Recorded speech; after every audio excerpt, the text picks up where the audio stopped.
Truth Espresso, episode 178. Face it, we all would rather sleep in this morning. That's why God gave us espresso, to kickstart our zombified corpses into hyperdrive.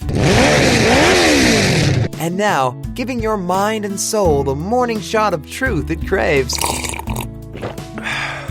This is Truth Espresso with Daniel Minnick.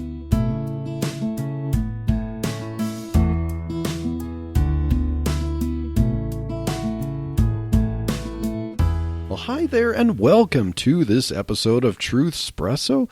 I am joined by my sweet, wonderful, beautiful co-host, Chelsea, my wife, and we are going to talk about abortion in this episode. We finished our series, our Easter-centered series on the Passion Week, and now we're going to get into a little bit of the current news of the day, and one of the big things in the news today is related to abortion. The possibility of Roe versus Wade, among other things, getting overturned by a Supreme Court ruling after nearly 50 years of its standing, and of course, both sides of this issue are kind of going strong, and those who are in favor of abortion are kind of going bonkers over this possibility. And so, here to talk about what is going on with this and what kinds of things have happened as a result of this possibility is my sweet, beautiful co-host and wife once again, Chelsea. Thank you for doing this with me. Yeah, thanks for letting me join you on this one. I know we've talked about abortion a lot on our podcast, but of course, every episode of abortion is definitely warranted, but this is also, I think, is going to be pretty interesting. You're ready to talk about interesting development and interesting actions of people related to this. Yes. Let's dive in. So, what are we talking about here? About Roe versus Wade getting overturned? Well, what's going on with this? And just what happened unusual is the fact that a draft of the ruling that was supposed to happen possibly in June of this year got leaked. So someone in the Supreme Court, likely a clerk of one of the justices, leaked a February draft of the ruling for the case of Dobbs versus Jackson, Women's Health Organization. That got leaked to Politico, and Politico, of course, posted it to get more ratings, more, audience, because they got an exclusive on this. And so Politico published a leaked draft of a ruling opinion written by Justice Samuel Alito back in February on the Dobbs versus Jackson case. We'll have links to that in the show notes from Politico. And of course, this is not the way things usually happen. Obviously, someone had an agenda, someone who had access to this opinion, this decision here, a draft of it. It seems that whoever leaked it wanted to leak it so as to allow backlash before the ruling would actually happen officially, and possibly to prevent it, to change it, to get justices to change their minds or whatever, just to prevent what this ruling was going to do possibly from happening, or at least to raise a lot of hay about it. So let's look into this ruling a little bit and see what is it all about. The fact that it overturns Roe versus Wade, among other cases, particularly Planned Parenthood versus Casey, which happened about 20 years after Roe. But what does this thing do and what does it not do if it goes ahead as the draft says? If the draft becomes the official ruling, if the justices don't change their decisions on it or change what the ruling says. Now, the ruling doesn't ban abortion. It simply concedes that the issue of abortion isn't a matter for the Supreme Court as it relates to the Constitution itself, and so it's a matter for the people to decide in the respective states. That's basically the gist of the decision. Now, there's a lot of hype, there's a lot of politics about what this does or doesn't do, but those who are for abortion don't seem to really plainly acknowledge what this ruling actually does and why it does what it says. And they think that it's some positive judicial activism on the part of the conservative side here, but it doesn't really make a case that abortion should be banned as a matter of federal law or federal decision. It's basically saying the court erred in Roe. It's really not up to the Supreme Court, and it's supposed to be a matter for the people to determine, like, okay, if this is a matter that concerns citizens, their votes, their states and stuff, they should determine it by votes and laws. It's legislative, not a matter for a case in the Supreme Court. So I find it interesting that the pro-choice, actually I'll call them pro-abortion, people are so afraid of Roe v. Wade being overturned because if the overturning of it results in the states having more control over what happens or not, isn't that kind of what they are for? Like, that people should have a voice, they should not have government interference with their fundamental right to abortion. And the Supreme Court is saying, yeah, it's not their place to rule on the right to privacy or the right to an abortion. So it's just kind of interesting that part of the overturning of Roe v. Wade is actually what pro-abortion people want, but they're so fixated on parts that they think will be more restrictive. Yeah, because it seems like to them, or especially if they're Democrats, pro-abortion Democrats, the big thing that they always say is whether something is a threat to our democracy. And so, but the Supreme Court's decision is basically trying to argue that, well, if it's related to democracy, it's an issue for people to decide in their states.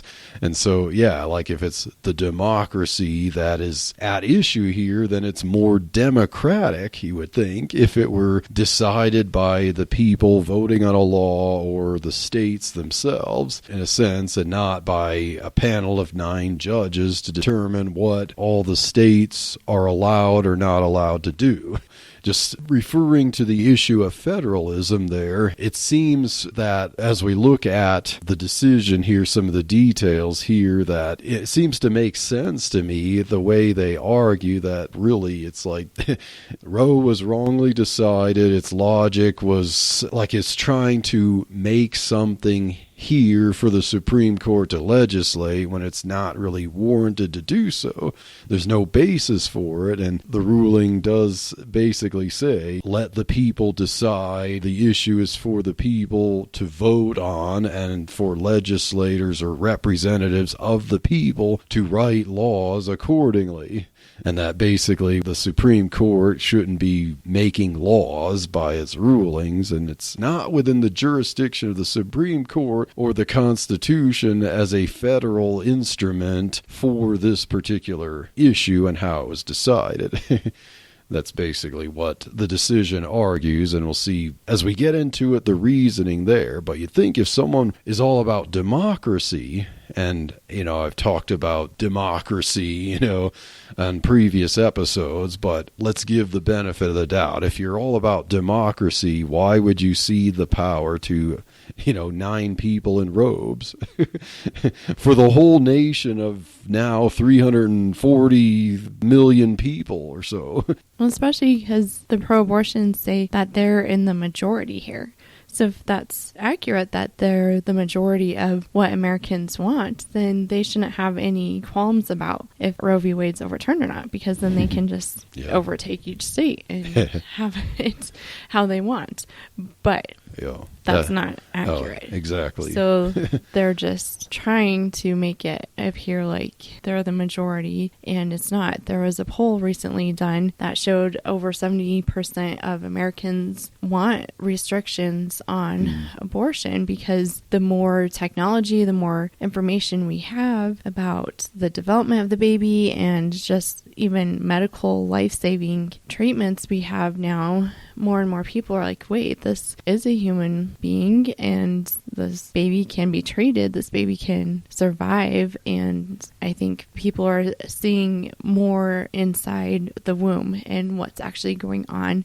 And that's making more people say, yeah, we need restrictions on abortion. Yeah. So you mentioned the poll about 70%. So when it comes to how Roe and particular Casey have determined what states are allowed and not allowed to do, the reasoning is kind of flawed, but also antiquated or outdated, obsolete in what was known at the time. And so the 70%, now we're not saying 70% of people polled are what you'd call 100% pro-life, but about 70%, in according to answering the questions, possibly based on some levels of ignorance, they believe that there should be restrictions on abortion more so than what these cases force states not to do certain things, allow. So basically it's like, okay, when it comes down to it, enough people, the majority of people, think about abortion a little more strictly than Roe and Casey allow for states to regulate. So let's get into this leaked decision and see some salient points that it makes and see, really, is it something that, the accusations about it actually do? Like with the accusations about what the justices are allegedly trying to do with this decision and how they're trying to strip away people's rights, does this decision warrant those accusations based on its reasoning? And so on page 2 of the decision, there's a statement. It says, quote, "The court did not explain the basis for this line," referring to Roe's argument about viability, "and even abortion supporters are found it hard to defend Roe's reasoning," unquote. So at the beginning, the decision is explaining that Roe's reasoning of restricting states' ability to regulate abortions before what it calls viability, Roe didn't really define and argue that enough. It didn't really defend its reasoning or explain it in such a way that made enough sense. And so the decision is saying even people like, say, medical people or people who have scientific knowledge who support abortion, they criticize Roe that it wasn't realistic. It can't defend itself, basically. And so the decision is evaluating, like, okay, if the criteria of Roe or the idea that Roe should stand based on the Dobbs versus Jackson case before it, since we're having to evaluate this case in the Supreme Court, can this actually stand? And that's what the decision is doing. It's what it's forced to do. It's what the justices have been forced to recognize here. Like, can we defend this? And the majority here say no, there's just no way. It's kind of like push comes to shove. We're finally forced to evaluate these long-standing court rulings, and we just simply cannot defend it because it's indefensible. So I don't want to sidetrack too much, but I know I focused on the Senate's that bill that was presented this last week, the Women's Health Protection Act, and we can go into more details about it later. But one part of that was trying to address the terms of viability. And it says that abortion should be available prior to viability and after viability. And then it further details that it's actually up to the provider performing the abortion to decide if the pregnancy or if the baby is actually viable or not. It's almost going back even further than what Roe v. Wade was saying. At least Roe v. Wade was like, okay, before viability, even though we're not really defining what viability is, now we're saying, okay, viability doesn't even matter. You can just decide whenever you want to kill this baby. In the womb, outside of the womb, it doesn't matter. It's up to the doctor and that woman. So one baby could be viable at 23 weeks because one doctor determines it, but another one at 23 weeks wouldn't be viable because a different doctor determined that. And That doesn't sound very precise to me, or very like, if you're talking about rights and stuff under the law, that doesn't sound, very fair or equal protection or so on, if we were to apply the 14th Amendment in that way to whatever's so-called viable. But yeah. Well, you can even extend it past birth at that point. Yeah. And that's the scary part, is that we are just allowing for infanticide to come in and take over. And they do it in such a sneaky way that I think it is so important for us to really look through all these different documents, all these different debates that are happening right now, and try to understand as much as we can about what is going on, because there is a lot of evil that is trying to just undermine the value and the preciousness of life. Yeah, and more the forces that are in favor of abortion ultimately don't think any human life has intrinsic worth or value, and it's basically like it's just the strong over the weak. Think about like Nazi Germany and stuff, the idea of only if you're worth something to the state do you have anything that the state arbitrarily determines that you have a right to life. Otherwise, if anyone who could somehow be dependent on anyone else, the state could determine that that person doesn't have a right to life and stuff. That seems like where we're headed with this nonsense. But yeah. So back to the decision, and so some more salient points as to how it argues that Roe and Casey should be overruled. It mentions on page 3 now that Planned Parenthood versus Casey, which was determined in 1992, so 19 years after Roe versus Wade, it mentions that 4 of the justices, remember there's 9 justices, 4 of the justices believed Roe should be overturned. So think about that. 4 out of 9, almost half, believe that Roe should just be discarded entirely, kind of like now with Dobbs versus Jackson. Only 2 defended Roe itself. The other 3 didn't really think that Roe had merit, so kind of like 7 out of the 9 really believed Roe was indefensible, but Planned Parenthood still got the ruling because the 3 that, although they didn't think Roe had merit, they concurred with the 2 to rule for Planned Parenthood, and ruling for Planned Parenthood versus Casey, the majority opinion upheld Roe on the basis of stare decisis and maintaining respect for this court. So it was basically kind of like we don't want to open Pandora's box here, kind of thing. Like, people might think the court is a laughing stock if we just totally overthrow Roe.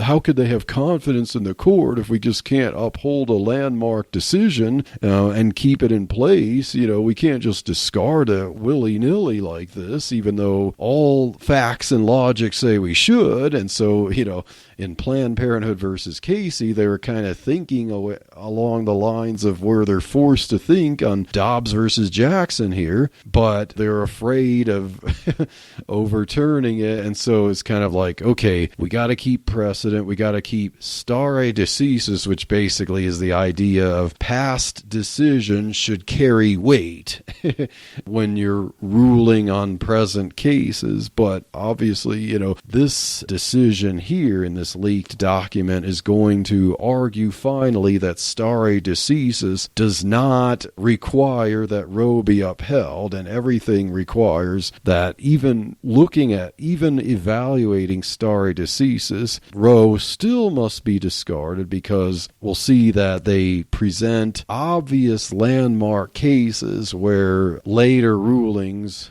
completely overturned landmark cases based on the merits of the ruling. Now, what's interesting about Planned Parenthood versus Casey that this decision explained is that, in a sense, Planned Parenthood versus Casey kind of overturned Roe, because when you think about it, what was Roe's reasoning in its ruling? How did it determine to apply abortion restrictions? It gave states, I'm sure, sweetheart, you could probably explain more about this, but it set up this trimester type thing. You know, you have the period of pregnancy divided into roughly 3 equal parts. And then it said that states could not prevent abortions or legislate against abortions before viability, which it determined kind of like roughly beginning the 3rd trimester there. So at the time, that's how it defined viability. Of course, before we had the kind of ultrasounds that we have today and more medical technology that allows babies to be viable, quote unquote, even earlier than Roe did. So that was Roe versus Wade, basically arguing the right to privacy and so on, and the trimester structure. Now, the leaked decision in Dobbs versus Jackson demonstrates that Roe, in a sense, was overturned in that respect by Planned Parenthood versus Casey. So Planned Parenthood versus Casey tried to hold to what it considered the core doctrine of Roe, but it replaced Roe's criteria with its own criteria. So how does it really uphold Roe if it completely discards Roe's reasoning about the right to privacy and the trimester structure? It replaced it with a different legal positivism, an ambiguous undue burden test. And it had its own set of rules for determining what was undue burden on a woman. So basically, states could not restrict abortions in such a way that it would cause undue burden on the mother to get an abortion.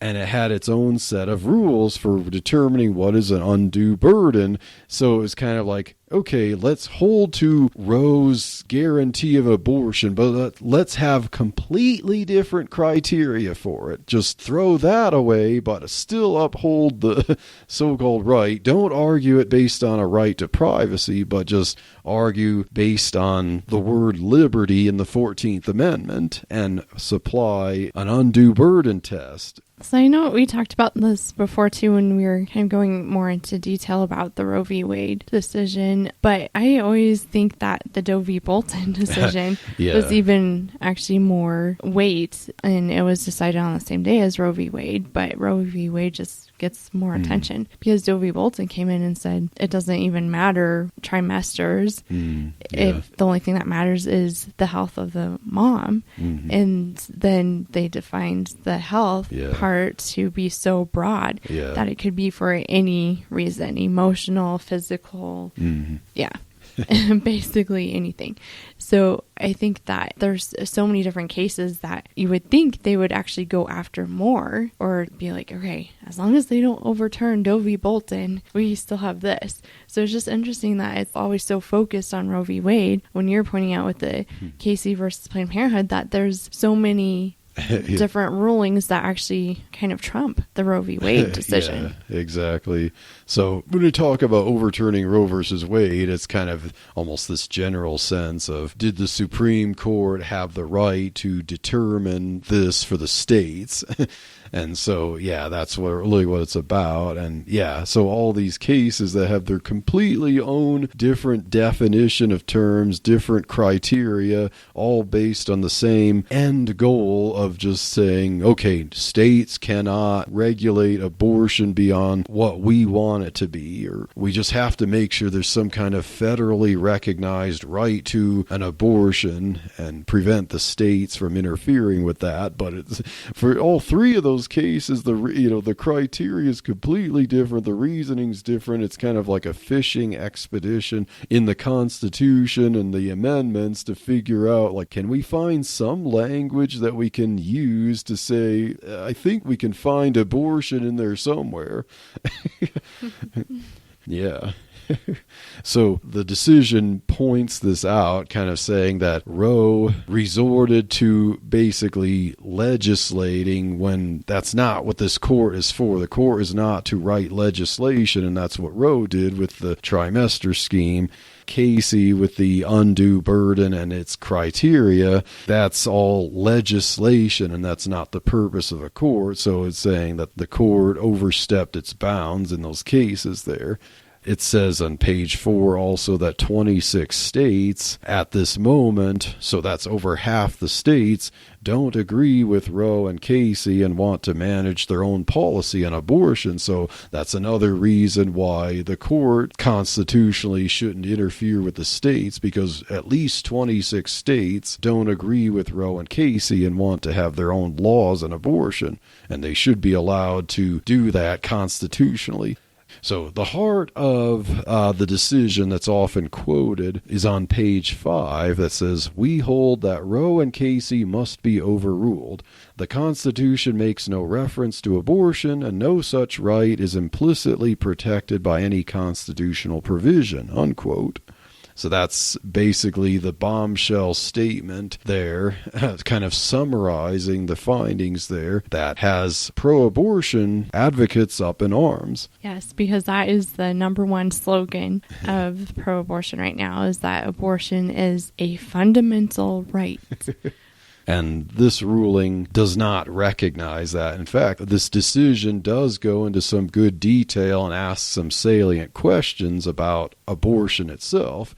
It's not perfect, of course, this ruling isn't, but I think Alito and some of the conservative justices, like, they're trying to be fair and recognize the limits of their office, but they do the research and they do ask the questions that you could then recognize, okay, when you think about it, abortion should not be legal, but they recognize, okay, with the arguments and with the Constitution, it's just not in the purview of the Supreme Court to be ruling on this matter. How is your flame of truth, Christian? Is it burning bright? Hi, I'm Rebecca Berschwinger, creator and host of One Little Candle, a weekly podcast dedicated to encouraging, empowering, and equipping believers to be the light that God has called us to be, so that we may pass down undefiled the truth of God's infallible word to the next generation. So join me and light your own little corner of the world. You can listen to One Little Candle on all major podcast platforms or at christianpodcastcommunity.org.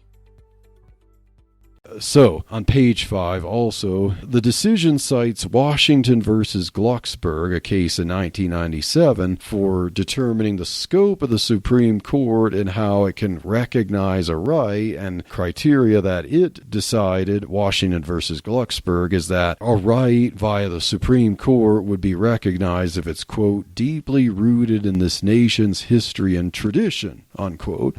And so that's one of the things, like, based on that case, if we're talking about stare decisis here, the decision looks at the history of abortion laws in the states and then determines, is abortion deeply rooted in this nation's history and tradition? And so page 15, we go to that. It asks, or it determines, by looking at abortion history, it determines that what is deeply rooted in American history is that every single state had an abortion ban at some point, especially in the latter half of the 1800s. So the decision has an appendix at the end of it after the opinion, and it contains the text of every state's abortion ban in the 19th century. So it's kind of like, okay, deeply rooted in this nation's history, there's no such right recognized. In fact, the opposite is true. So the decision looks at that to prove. It also looks at court cases, even some that I looked at in the abortion fiction series early on in this podcast's history. Some of the cases in the early colonies before the Constitution that clearly recognized that abortion was murder. It was called murder. here. It talks about the question of quickening and the decision reasons that, like, okay, it's not clear looking in the documents why there was a line drawn, or in some sense, or like whether it's vague, but there's a distinction between pre-quickening and quickening, but the decision figures that that was because at the time they lacked the know-how, the technology to determine when a life had in fact begun. And that was true, because I know Roe tries to go through some history of abortion, trying to make a case that, like, oh, America has always recognized it wasn't until recently that abortion was restricted. At least before quickening we recognized a right to abortion. That's not true. This decision says, okay, it wasn't true. It's just that, okay, it was hard before quickening even to know if you actually had a baby inside, if you had something living inside. Until you felt the baby kick, you might not even know, a woman might not even know she was pregnant. And that's why, okay, if she maybe had some sickness and drank something, the punishment might be different than if she had something detectably moving around and she drank something, then the punishment would be worse. And so it wasn't because there was any kind of recognition of a so-called abortion right at all during the colonies. It was only because they were trying to act based on what they knew with what was available to them. And so the decision makes that argument. So it never had to do with any kind of legally recognized right to an abortion, as Roe tried to argue. So listening to some of the upset pro-abortion people commenting on the possibility of Roe v. Wade being overturned, some of the common things that they say include that I am fearful for my daughter and my granddaughter because pretty soon they're going to have less rights than what I had growing up. And there's this constant idea that when we're putting restrictions on abortion, that somehow that's enslaving women, and that they even say, like, abortion is freedom. And it's just interesting going through some of that history stuff. Yeah. And, recollecting that series that you did. Okay, that was actually more freeing to women to have these restrictions in place in these bans, because then it wasn't going against how God made them. To me, that just kind of goes back to, all right, God made women to bear children and carry children. And I know with disease and just sin, there are some women who can't even bear children, but never did God make us to actually kill our own offspring or kill our own children.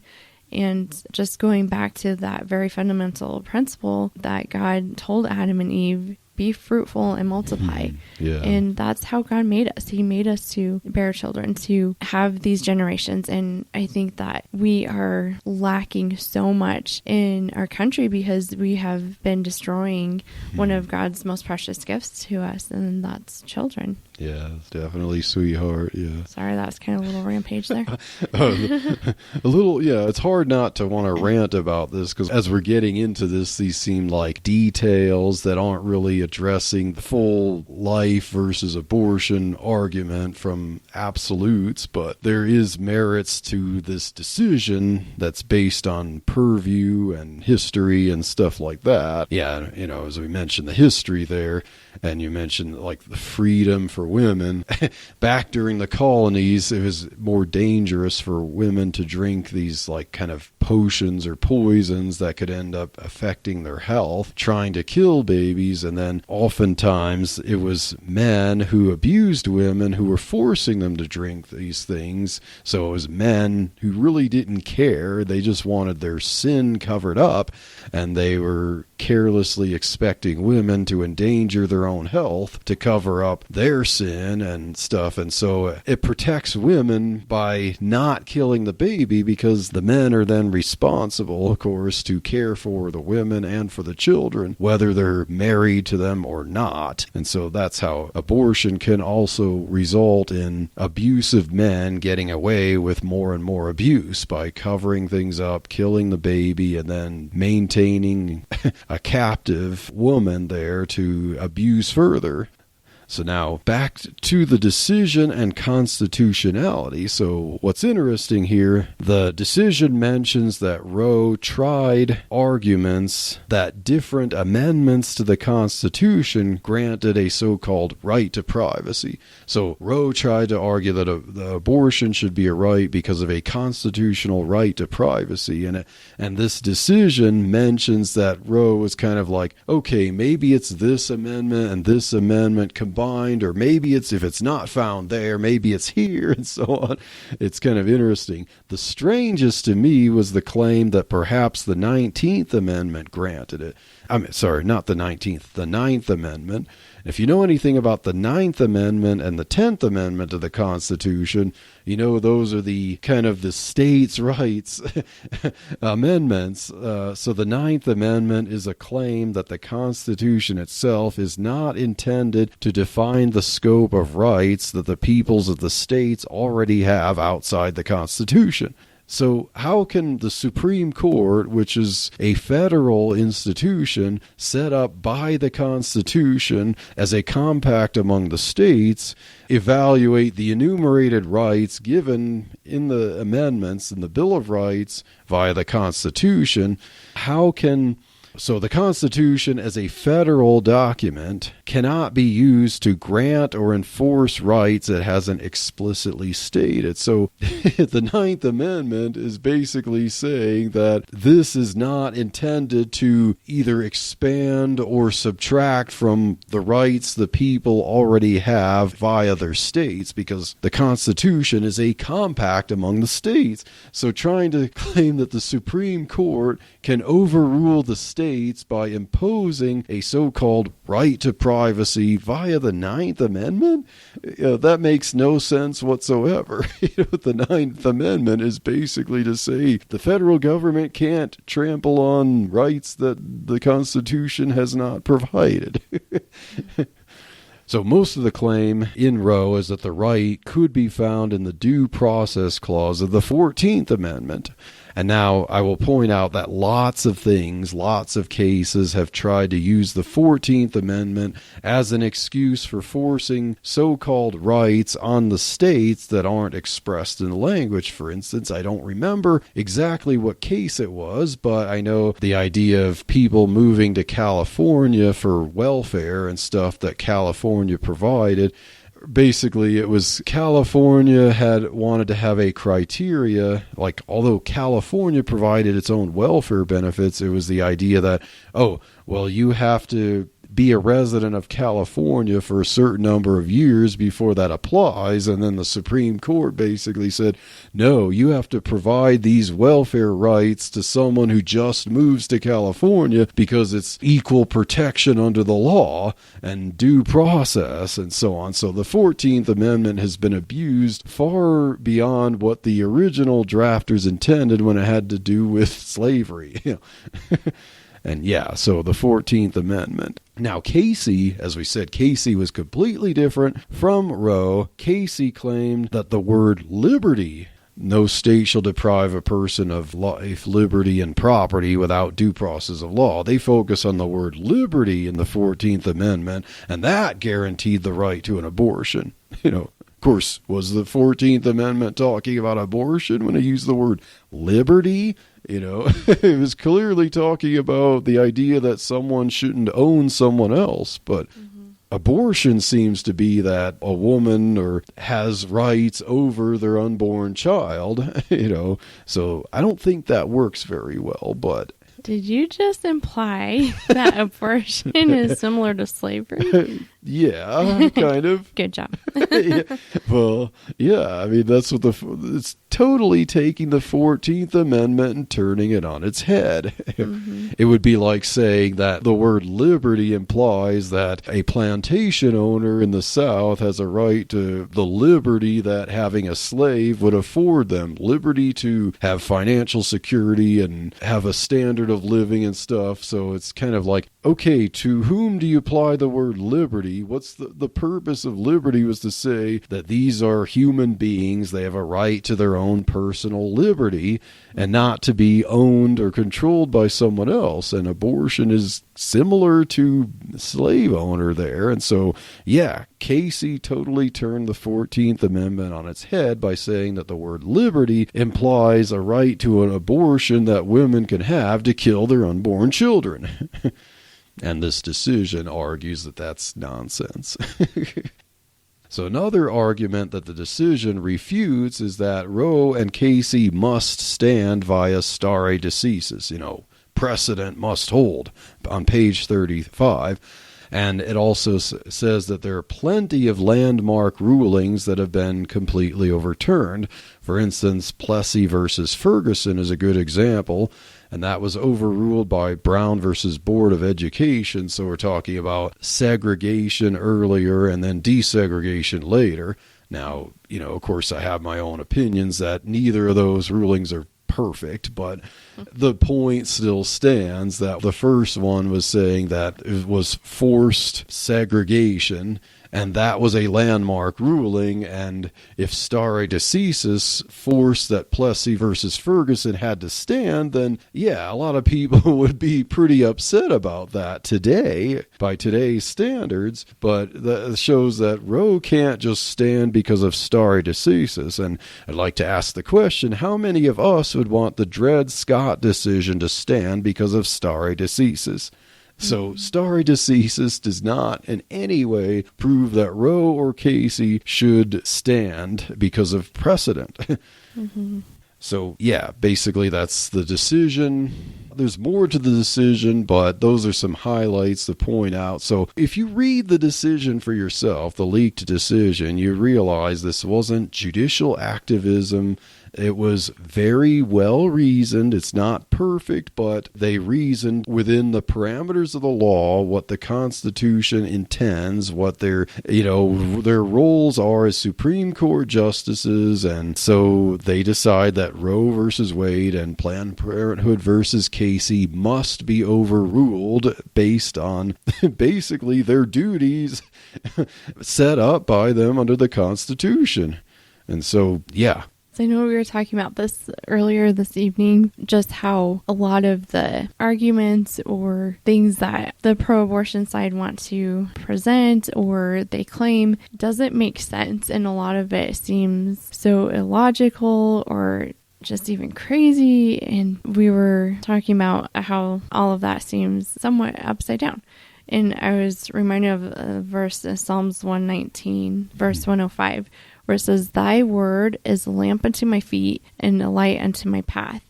And I think that verse is just really neat to just think about in this, and that, okay, the pro-abortion people, they do not believe in God. They do not read his word. They do not know truth. They don't know what's right and wrong.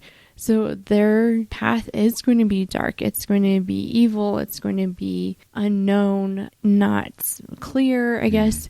And then for us who are Christians and we do believe in God, we have a personal relationship with Jesus Christ as our Savior, and we study God's Word, then that helps us to see truth. That helps us to know what is right and wrong. And I think that's probably the important thing to take away from going through this Roe v. Wade outline and draft that we're discussing is, okay, what does God say in his word? What are the principles? What are things that we can draw from and shed light on what's going on? And those are the truths that we need to hold on to. And that will give us the strength and the clarity for what we need to do, because this isn't a battle that's going to end with the final decision of, okay, is Roe v. Wade overturned or not? It's a battle that's going to continue. And we can't just sit back and be like, hooray, Roe v. Wade's overturned, a victory. Exactly. No, this is a start of, okay, that might be something big, but this should be a time to light the fire under Christians to stand up for life, because there's going to be a lot of battles, I think, that come from this, and we're seeing some of that even now. And so I think next time we're going to get into kind of the responses of it and kind of the exciting, crazy, interesting side of it. But Yeah, exactly, sweetheart. And the people who are up in arms about this, they don't have the light in front of their feet. They don't see where the steps lead, where they want to walk.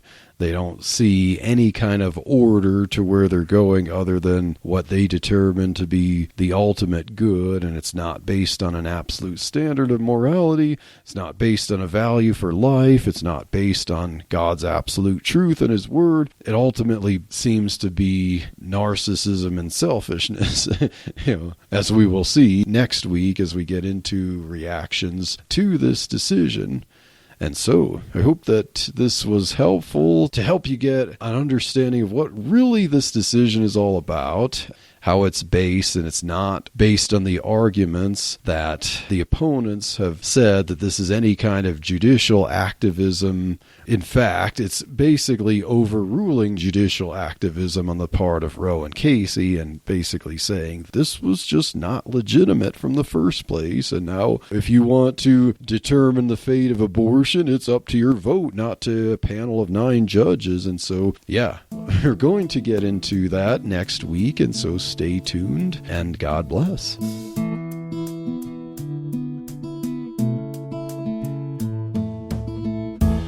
Thank you for waking up with Truth Espresso. Good morning, and God bless your day. Hey friends, Daniel Minnick here again. If you liked waking up to this episode of Truth Espresso, I would really appreciate it if you would rate it on Apple Podcasts, Stitcher, or whatever application you use to listen to Truth Espresso.